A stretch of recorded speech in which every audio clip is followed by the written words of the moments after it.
I'm Carol Christ. I'm the director of the Center for Studies in Higher Education. And I first want to say thank you to the Matrix for co-sponsoring this program. And I am really thrilled that we have with us today Jorge Klor de Alva. Jorge has a very unusual career. He has moved through many of the sectors of higher education. He was a professor at Princeton. He was a professor here at Berkeley in anthropology and in ethnic studies. And then he went over to what some people think of as the dark side. He became the president of the University of Phoenix. And then after that, headed the Apollo group. So he has seen higher education very much up close from two places in higher education that people rarely co-inhabit. One, an elite public flagship university, also an elite private before that. And then the largest and in some ways the most creative of the for-profit universities. Since leaving the Apollo group, he has headed up a not-for-profit research organization and think tank, the Nexus Research and Policy Center, right? It's from that position that this work on endowments and taxing endowments has come. Jorge has at his heart a passionate belief in access and equity, and this is one of the projects that's related to that passion. It's very controversial work. I hope we have some spirited discussion afterwards. Jorge is going to talk for about a half an hour, then I'm going to ask him some questions, and then you'll have a chance to ask him some questions. So, Jorge. I want to begin by well, giving you a little bit of a sense of the aim of this study, how it came about. First was the question of free community college, and we had been discussing the question of affordability for quite some time and wondering how best to address it. And when Obama came out with free community college and started making a great big thing about it, we were very concerned. In no small part, we were very concerned because we had just finished a study of 700 community colleges, which we studied one by one. And in those 700 community colleges, we also did the unthinkable. We actually ranked them publicly in terms of the return on investment for graduates, that is, students who had completed an AA degree. What was the financial return on investment? And we realized that while for students that attended some schools, it was very good, but for students who attended many other schools, it was in fact not only bad, they would have made more money had they simply not gone to community college and had instead just gone to work immediately after they finished high school or their GED. Anyway, we were very concerned about that. The other reason that we did this study is because we saw that there was a very low, in our study and in the study of many others, we noticed a very low student success rate in most community colleges. And that's, I won't say straight across the board, but across very many community colleges. And I want to go back to free community college for a second. We also realized that while Obama's heart was in the right place, it was politically impossible to get this done. It was just not politically feasible, and particularly since he wanted to do it by quote unquote taxing the rich, and that's something that under a Republican administration was just not going to happen. We also picked on an important part of Obama's presentation of free community colleges, saying that beyond free community college, that there ought to be real support mechanisms in order to make college a successful thing. Now, most people, the media didn't pick up on that, but we certainly picked up on it, and we realized, along with others, that access without support is simply not opportunity. And then we, having done this, we began to study, okay, let's look at endowments as a point of departure. And we quickly, in our research, we realized that the tax-exempt nature of endowments at large institutions represented a subsidy, a per-student subsidy to those institutions that was substantially larger than the appropriations received by by many public institutions. So after undergoing that kind of analysis, we began to think, well, okay, okay, now we know that, and so what? And so when we got into the process of figuring out, because all of our research is policy-oriented, we always come up with recommendations. And so what's the recommendation here? And we suggested that endowments ought to be taxed, and I'll explain what I mean by that soon. So let me begin by speaking to the issue of the hidden public cost of private nonprofit colleges. First of all, as I was mentioning, there's this perverse distribution of taxpayer support.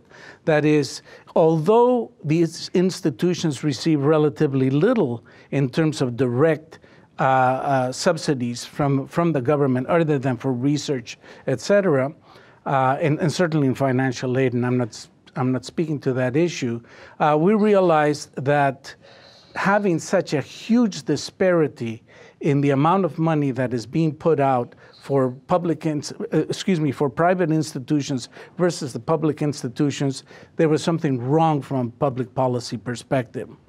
And what we saw was, as I note here, that taxpayer support of wealthy private colleges was invisible. In fact, this is a topic that seems obvious, but hadn't been spoken about very much. Even when Senator Chuck Grassley, back in 2008, was proposing that universities have to pay out their endowment at a 5% rate, because most institutions don't do that, that's all he was suggesting. He was not suggesting a tax. And indeed, the only place where we found any precedent for an actual political proposal for a tax was in the state of Massachusetts. So in the state of Massachusetts, as recently as last year, the legislature is still proposing a 2.5% tax on endowments over $1 billion. So there is a precedent, and it happens to be in Massachusetts, of all places. So let me this table summarizes our research. And just to look at a couple of examples. First, let me take the average. So what we did is we looked at 10 universities with the biggest endowments, but in 10 different states. Then we looked at their flagship institutions. And then we looked at their comprehensive universities that were nearby comprehensive universities.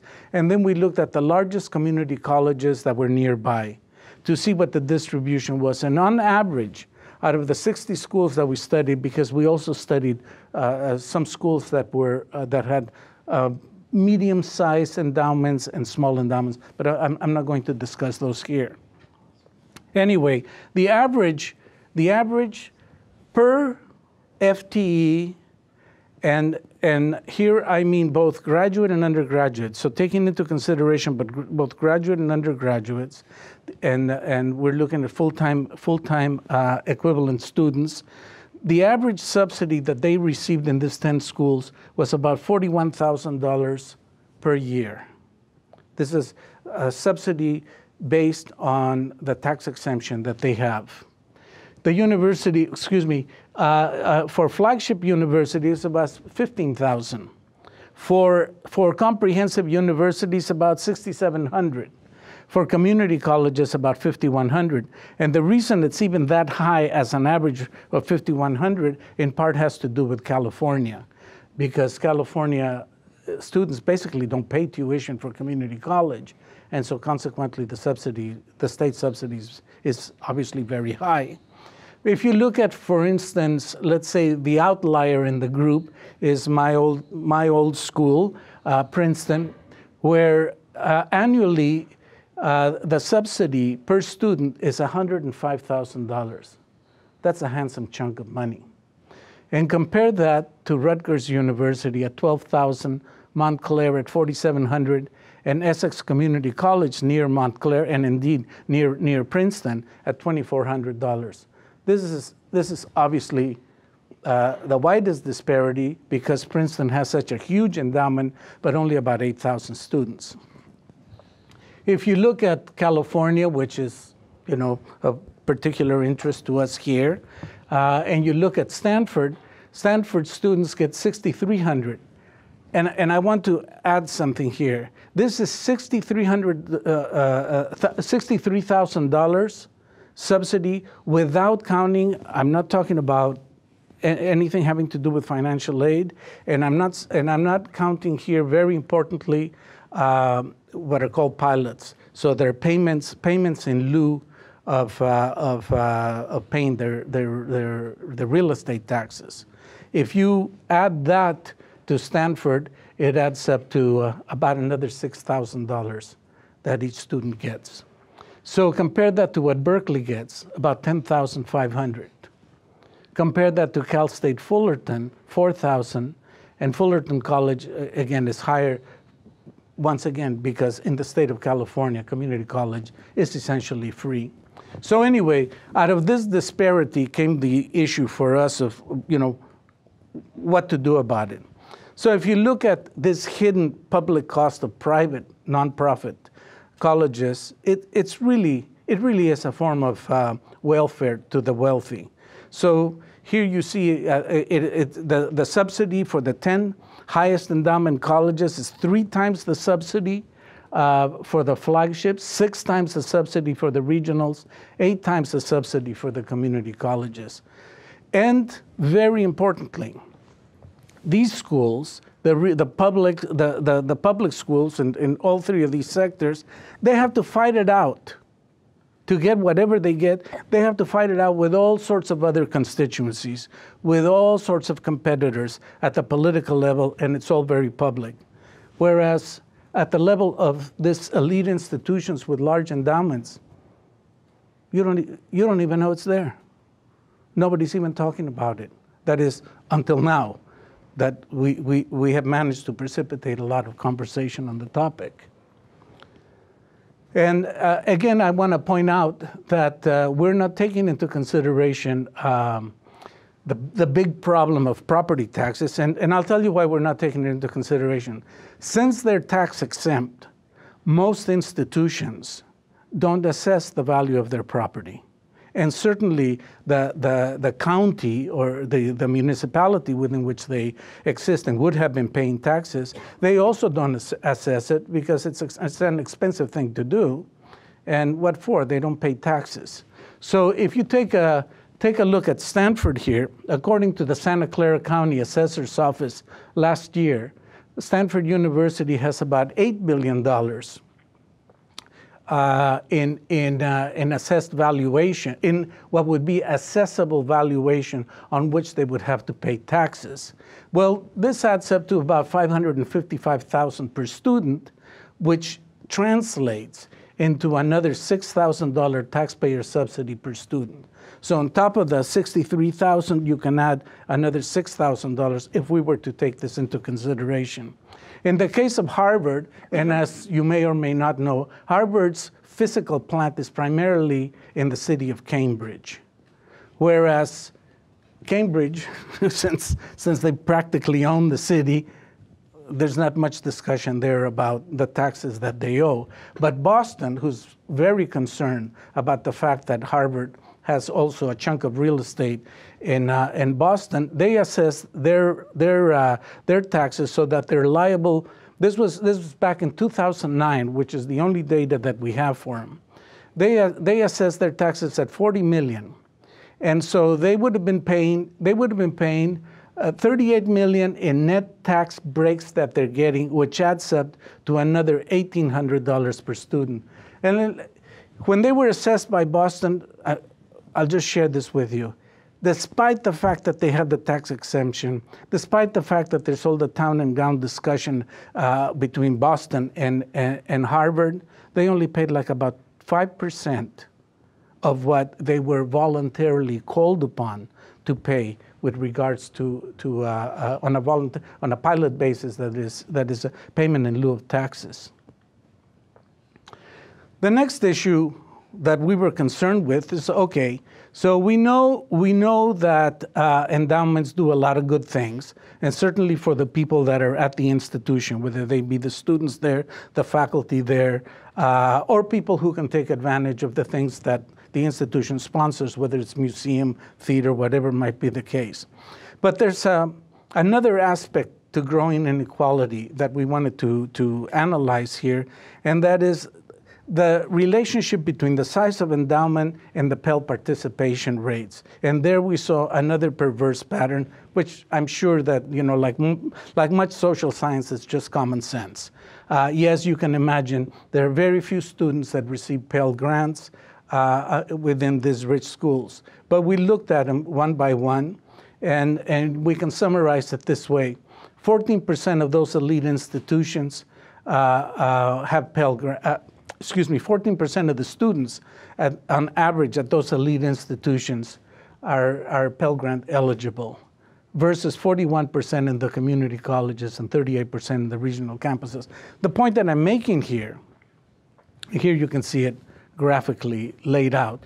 In other words, the bigger the endowment, the lower the percentage of Pell students. So one could complain and say, well, wait a minute, but they're giving so much money in financial aid, right? Well, let me, fortunately, this is like from a Woody Allen movie. This morning, a study came out. The study based on the Department of Education's recently released data on the finances for the institutions and the finances of the students vis-a-vis affordability, et cetera, et cetera. And they showed that among the 60 wealthiest institutions, private schools in the United States, those 60 schools, the average debt that a graduate who would be Pell Grant eligible comes out with is $20,000. That means that they are coming out with an average debt, if I can speak to the University of Phoenix, they're coming out with an average debt that's higher than the average debt of a student that had gone to the University of Phoenix, just to put the two in comparison here. So it is not necessarily the case that they're spending so much money on financial aid. And furthermore, to avoid in the debate the issue that some of this money is going to financial aid, so why are you beating up on endowments? In fact, we're proposing that all appropriations that an institution makes in financial aid for needy students that would be Pell eligible students, that be able to be offset against their tax liability. So what we're also hoping is that they will increase the amount of money that they would be spending on financial aid at those institutions, because why not? It would be better from a policy perspective internally to spend that money on increasing financial aid than to be paying it in taxes. Okay, so will free tuition in community colleges lead to student success? So, I already began discussing this problem. Well, needless to say, community colleges could use all the help they can get. I think that's obvious. We know that additional financial aid, because of what I've been trying to say and what our research and the other research of others have laid out, it's clear that it's not needed. First of all, most community college is, for people who are needy, is free, regardless of the state where you're at. The average cost of community college across the United States is about $3,000. But about 70% of the students that are needy already go to community college at paying either nothing or no more than about $1,000. So still, with that, community colleges have not been doing a very good job. And in one of the best studies on the subject, and I just summarize it this way, 50% of low-income students who started college, okay, not students who are thinking of going to college, 50% of low-income students who started college are not finishing community college. This is in community colleges. So clearly, expanding access, absent some, as we're suggesting, some proven student support service is poor public policy, because they become even bigger cemeteries of the hopes and dreams of people by simply expanding them without providing adequate services. So we'll, again, to continue this, what we're suggesting, and this is the complicated part, and this is the part that, in fact, Carol has helped us with by connecting us with some of the lawyers that are familiar with some of these tax issues. What we are proposing, after a lot of research and a lot of discussion with tax specialists, is that the money that is taken, that the government, that the IRS identifies on the basis of the progressive tax that we're suggesting, which goes from about 0.5% to 2%, which, by the way, has a precedent. That is, foundations already have to pay 1 to 2% on earned income. So this is not coming out of the blue, but universities don't. And what we're suggesting is about the same range, that money be taken and transformed into a tax credit structure so that it works something like this. Let's say that I don't know, Facebook wants to give $1 million to San Francisco City College. So Facebook's tax liability is, let's say, $10 million. They can give $1 million to San Francisco City College and take a tax credit of $1 million from what they would owe. And in doing that, we get around the political issue that instead of raising money for community colleges in order to be able to do the job they have to do in terms of student support, in order to raise that money in a way that is revenue neutral so that the Republicans can get on board, the money that is raised on one side is offset by the money that is then owed to the federal government on the other side by institutions that want to take advantage of these tax credits. So on the one hand, we're making it revenue neutral. On the other hand, we're moving the money. We're suggesting how to move the money from the taxed institutions directly to the community colleges, and therefore going around all of the prohibitions against lockups right now in the federal government. That is, that you cannot raise a tax and then say this tax is going to be for this purpose. So to keep that from happening and to make it revenue neutral, that's what we're suggesting, that a tax credit be created. I've already made my point here. How could this needed educational services be paid for? Well, here's what Politico says after reviewing our study. Tax Harvard. I'm all for that. How can this be done? Okay, 2 suggestions. First, you got to make the hidden the hidden subsidies public. And right now they are not.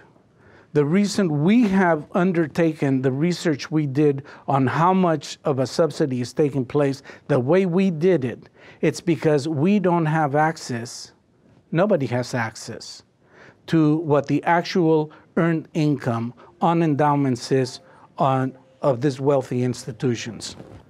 Once again, it is the legislature of Massachusetts, of all places, that has put in a transparency bill to force the endowments in the state of Massachusetts to have to show how they're investing, how much money they're making from those investments, how they're spending that money, et cetera, et cetera. I mean, it's a very complicated bill. But the first thing that we're suggesting is that the federal government has to step in and to make this hidden subsidies public, because that I think is very important from a public policy perspective. The second is, as I mentioned, to tax large endowments. Now, what do I mean by that? Well, here's a breakdown of what we're suggesting. And again, keeping in mind that foundations are already taxed 1 to 2% of earned income. So what we're suggesting is that institutions with less than less than $500 million in taxes, that they be taxed at 0.5%. And you can see the rest. You can see the number of institutions involved. And you can see the amount of money that would have been raised in 2014. It would have been about $5 billion, which, by the way, is about 85% of what Obama says is needed to have free community college across the United States. So it's not an insignificant amount, although I know for some of you it's an insignificant amount. Now, who would be affected? First of all, very few colleges. 20 of those colleges account, the misdistribution of endowment money is so great that only 20 institutions would account for 84% of the revenue, of that tax revenue. And they educate less than 2% of all students in the US, graduate and undergraduate. So very few students would be affected. In fact, 95 of the 95 schools that would have had to pay taxes in 2014, they together only educate about 5% of all the students. And as we're suggesting, the tax should be able to be offset by the amount that the institution spends on financial aid, not in general, but financial aid to low-income students. So let's take an example, and maybe, Carol, you can point out to the example from Smith. But at Vassar, that also got a lot of very good publicity this morning, for the same reason I'm going to say, at Vassar, last year they spent $60 million in financial aid for needy students. But their tax liability, according to this scheme here, would have only been about $5 million. So they'd be far from having to pay anything in terms of taxes. And so I mentioned already that our plan is to be revenue neutral, so that not only revenue neutral, but able to direct the revenue to improve community colleges. How? We're suggesting that the following be done. As I mentioned before, let the IRS figure out how much in taxes what the tax liability would be. Then match that tax credit to the money that would be available for community colleges to be able to compete on competitive grants in order to establish within their institutions proven, effective student service mechanisms that we know have worked in community colleges in order to improve student success. And what we're suggesting is that a number of things would result from this. One is that it would be the community colleges that could help to identify the corporate institutions that might want to take advantage of this tax credit, and that would help to promote college corporate links, which are obviously very important in order to get employability to where it needs to be for those community college graduates. And by doing it the way that we're suggesting, we have managed to get to the following point, where conceivably, that is, politics being what it is, I'm just going to say conceivably, I'm not even going to say expected, but we just might have a hearing on this in the Oversight Committee of the House Ways and Means as early as this fall, because we have the Republicans on board with this because of the tax revenue neutrality here. In other words, you can't claim that it's raising taxes, because in fact the total amount of tax would not be raised at all. And so we're hoping that by getting the word out, you getting the word out, if you support all of this, that this is ultimately going to happen. And some people must think it's ultimately going to happen because the first two media to interview me when we first came out with our report was the Crimson at Harvard and the Daily Princetonian. And so obviously they were very concerned already. And yesterday, day before yesterday, when I was on NPR discussing this issue, they were all invited to participate in it, and none of them wanted to touch it. And so I think we're on the right track. So that's that. Now I'll thank you.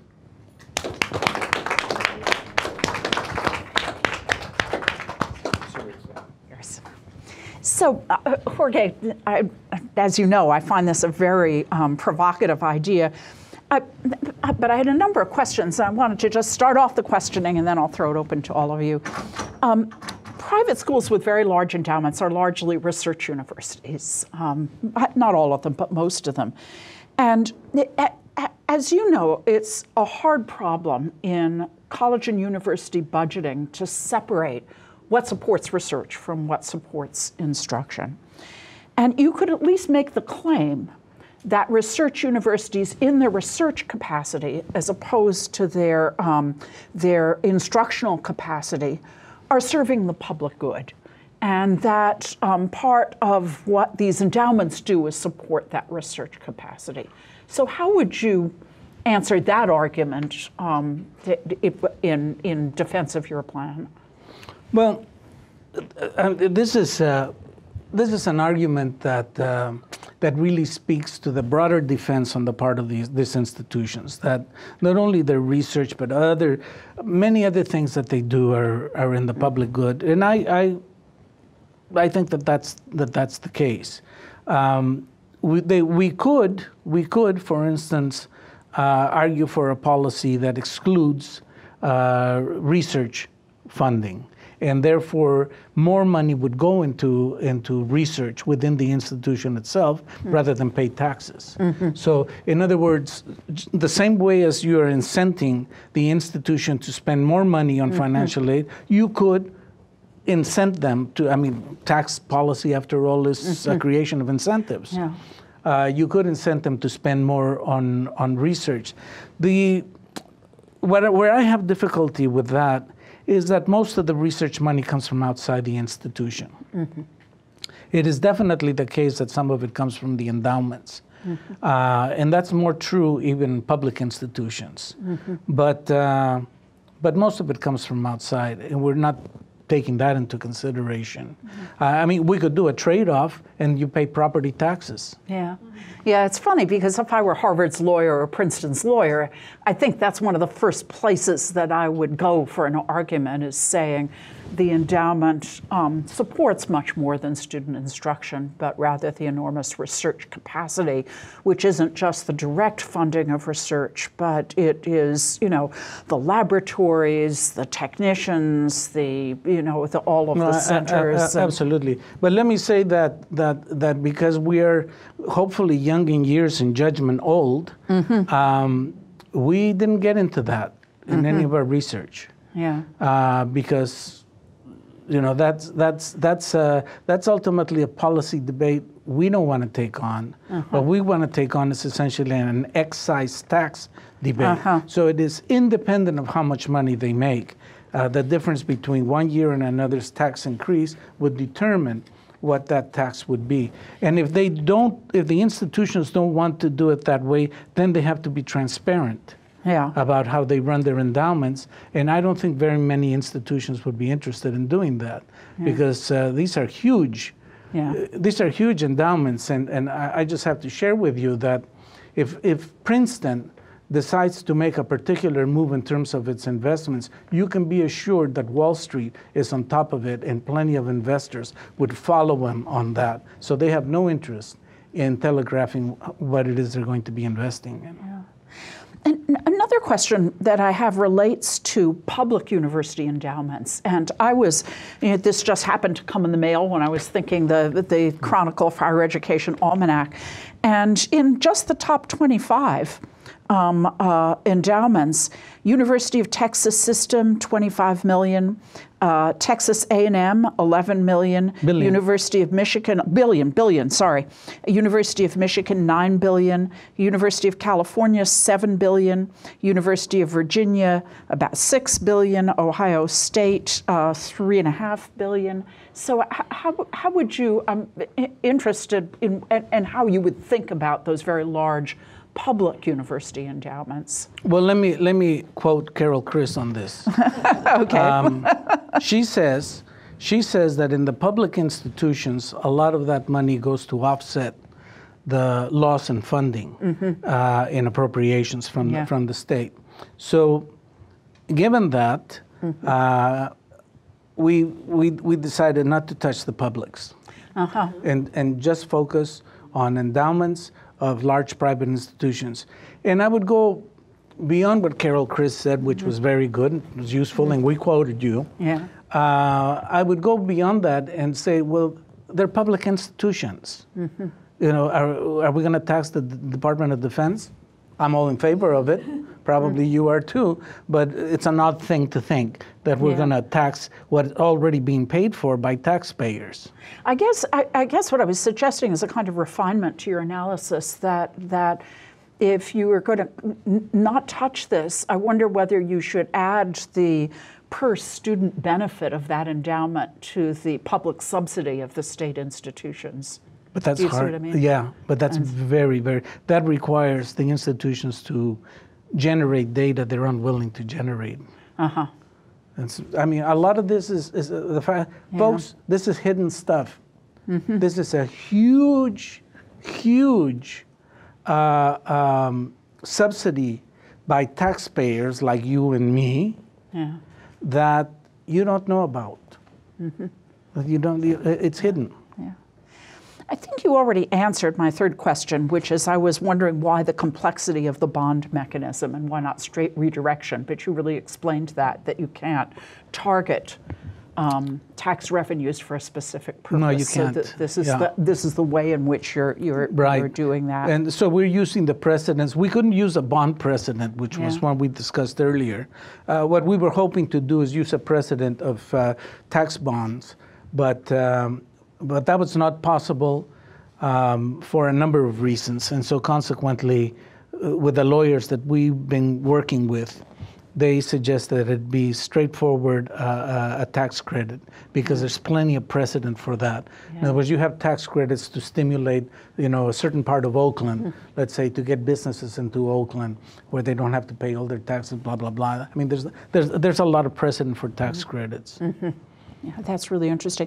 The other thing is kind of a curiosity. It would be really interesting to find out what the benefit would be if you subtracted financial aid. It just would be fascinating to try to figure out how much. Well, after speaking to your former peer at Vassar, the president at Vassar. Cappy Hill, After speaking with Cappy, I realized that, and she raised the issue. Look, Jorge, what is it that you really want to do? Do you want to just increase the amount of money that institutions put into financial aid? Because ultimately, like Vassar, they'd end up not paying anything. Or do you really want to raise money for community colleges to do a better job? I want to do both. But I realize it's a balancing act. But I don't want the institutions to be attacking this initiative on the basis that a lot of money a lot of the money from the endowments goes to financial aid. The last thing I wanted to say isn't really a question, though I'd be interested in your comments on it. You could argue that the submerged state is precisely the point. That higher education is quasi-governmental, and its purpose is to maintain and regulate status hierarchies. So you could argue that's in fact the purpose of it. It's not that you're exposing something that's not the purpose of it. I would have to put on my old Berkeley hat. Because if I were still teaching here and had my Berkeley hat, that's the argument I would be making. In fact, this is meant to weaken, weaken the structure that maintains the hierarchization of the society in the U.S. It's meant to do that. It's meant to do that by improving the state of community college students, by making them more successful, because there would be real resources to help community college. Many more community colleges could be like Foothill. Foothill's a superb community college, but most are not.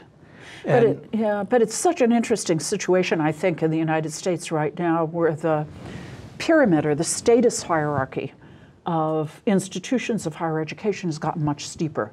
The rich have gotten richer, and with the expansion of access, you have a much broader base of the pyramid. So it is. So you have a worsening in this. You have a worsening. I think there's a worsening situation, not a situation that's getting better. This is meant to address some part of that. And $5 billion is a significant amount of money if you have it available for programs that work in community colleges.